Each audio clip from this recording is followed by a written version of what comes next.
નમસ્કાર દર્શક મિત્રો, બીએન ન્યૂઝ ગુજરાતીમાં આપ સૌનું હાર્દિક સ્વાગત છે। આવો જોઈએ આજના મુખ્ય સમાચાર। આજરોજ વીકે વાઘેલા હાઈસ્કૂલ દિયોદર ખાતે તાલુકા કક્ષાનો બાળ રમતોત્સવ યોજાયો।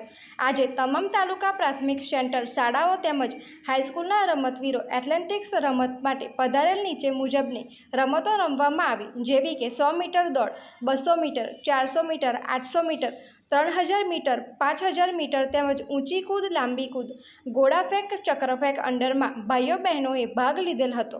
આ કાર્યક્રમનું તમામ સંચાલન જામાભાઈ પટેલ, તાલુકા મંડળી ચેરમેન તેમજ અમૃતભાઈ ભાટી, સહ કન્વીનર તેમજ પોપટભાઈ ઠાકોર, સંઘ પ્રમુખ બાળકોને પ્રોત્સાહિત કર્યા હતા। આ તાલુકાના કન્વીનર અને વીકે વાઘેલા હાઈસ્કૂલના શિક્ષક શ્રી રાજુભાઈ દેસાઈ, આ શાળાએ નાસ્તાની પણ સુંદર વ્યવસ્થા કરેલી હતી।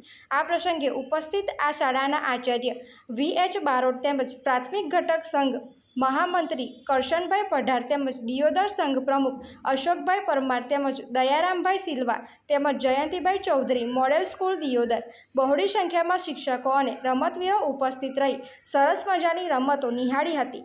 એથ્લેટિક્સમાં જીતેલ ખેલાડીઓ જિલ્લા કક્ષાએ પોતાનું કૌશલ્ય બતાવશે। રમત થકી સર્વાંગી વિકાસ થાય, બૌદ્ધિક વિકાસ થાય અને બાળકોનું શરીર તંદુરસ્ત રહે તે જ હેતુ છે। છેલ્લે આભાર વિધિ રાજેશભાઈ જોશી, સુરાના શિક્ષકે કરી હતી। રિપોર્ટર રાજેશ વ્યાસ, બીએન ન્યૂઝ ગુજરાતી, બનાસકાંઠા।